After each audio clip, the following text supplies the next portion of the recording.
Next है qualification of जजेस, should be a citizen of India. 2 चीज़ें इसमें पूछी जाती है अक्सर कि कितने टाइम के लिए वो एडवोकेट होने चाहिए।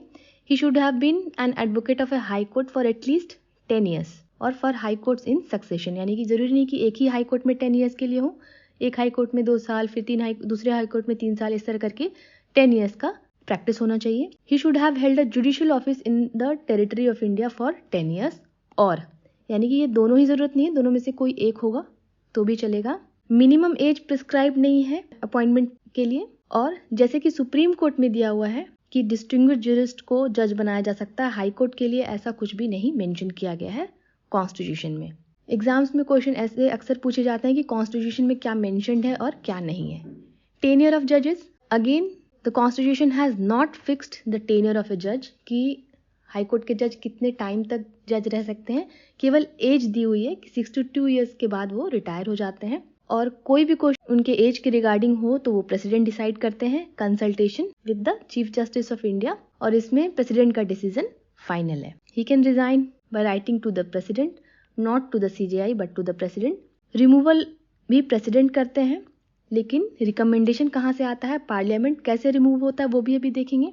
जब हाई कोर्ट के जज को सुप्रीम कोर्ट का जज अपॉइंट किया जाता है तो अपना ऑफिस वेकेट कर देते हैं, या फिर वो उनका ट्रांसफर होता है तो भी ऑफिस वेकेट करते हैं। रिमूवल कैसे होता है, president by an order remove करते हैं, और ये ऑर्डर तभी होता है जब पार्लियामेंट से एड्रेस आता है presented to him in the same session for such removal. ये एड्रेस भी स्पेशल मेजॉरिटी के सपोर्ट के साथ आना चाहिए। Special majority means total membership of the house and 2/3 present and voting and from each of the house.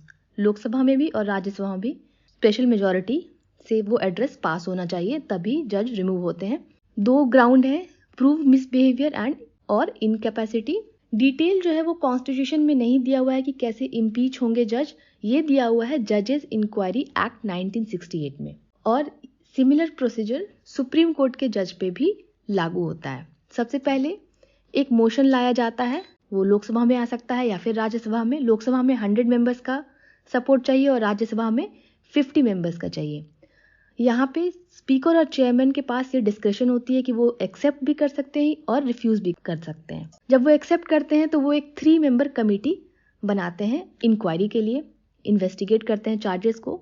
उसके बाद जज को ये अपॉर्चुनिटी दी जाती है कि वो अपने आप को रिप्रेजेंट कर सकें हाउस में। कमेटी में कौन कौन होता है, एक चीफ जस्टिस होते हैं या फिर जज ऑफ द सुप्रीम कोर्ट, एक हाई कोर्ट के चीफ जस्टिस और एक डिस्टिंग्विश्ड ज्यूरिस्ट। अगर कमेटी को ये लगता है कि जज इज गिल्टी ऑफ मिसबिहेवियर और सफरिंग फ्रॉम एन इनकैपेसिटी तो वो रिकमेंड करते हैं।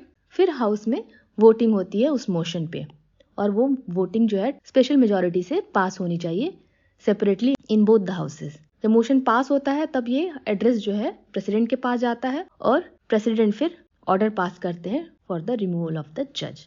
तो ये प्रोसीजर है और ये दिया हुआ है जजेस इंक्वायरी एक्ट 1968 में।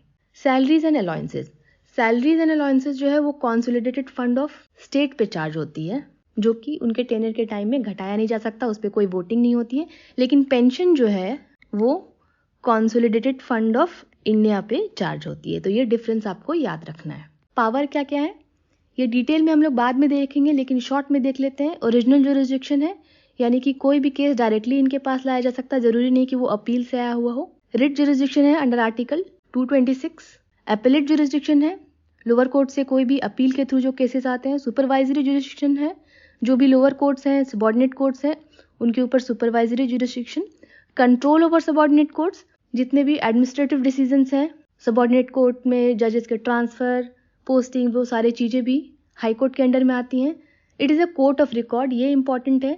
इसमें 2 चीज़ें हैं, पहला तो जितने भी जजमेंट्स हाई कोर्ट में पास होते हैं वो सारे एज ए प्रेसिडेंट रखे जाते हैं, उनका रिकॉर्ड रखा जाता है और उस जजमेंट को बाद में यूज़ किया जा सकता है, उसको कोई भी सबॉर्डिनेट कोर्ट मानने से इनकार नहीं कर सकती। और दूसरा क्या है, कोर्ट ऑफ रिकॉर्ड की होने वजह से ये कंटेम्प्ट ऑफ कोर्ट पे सजा भी दे सकती है। ये कंटेम्प्ट ऑफ कोर्ट 2 तरह का हो सकता है, सिविल एंड क्रिमिनल। मैंने ऑलरेडी इस पर डिटेल वीडियो बनाया हुआ है कि कंटेम्प्ट ऑफ कोर्ट क्या होता है। शॉर्ट में जाने कि अगर हाई कोर्ट ने कोई इंस्ट्रक्शन दिया था और कोई विलफुली उसको नहीं मान रहा है, या फिर कोई पब्लिश कर रहा है हाई कोर्ट के अगेंस्ट जिससे उसकी अथॉरिटी कम हो रही है, या स्लैंडर कर रहा है हाई कोर्ट को, तो वो कंटेम्प्ट ऑफ कोर्ट होता है। And finally there is power of judicial review. Although constitution में स्पेसिफिकली कोई आर्टिकल नहीं मेंशन किया हुआ जुडिशियल रिव्यू के लिए, लेकिन आर्टिकल 226 और कुछ और आर्टिकल्स हाई कोर्ट को जुडिशियल रिव्यू का पावर देते हैं। तो ये था हाई कोर्ट से रिलेटेड इंपॉर्टेंट फैक्ट्स। और कोई क्वेश्चन है, कोई डाउट है तो आप मुझे कमेंट में पूछ सकते हैं। मिलते हैं अगली वीडियो में। चैनल पर नए तो सब्सक्राइब कर लीजिएगा। Thanks for watching. Have a nice day.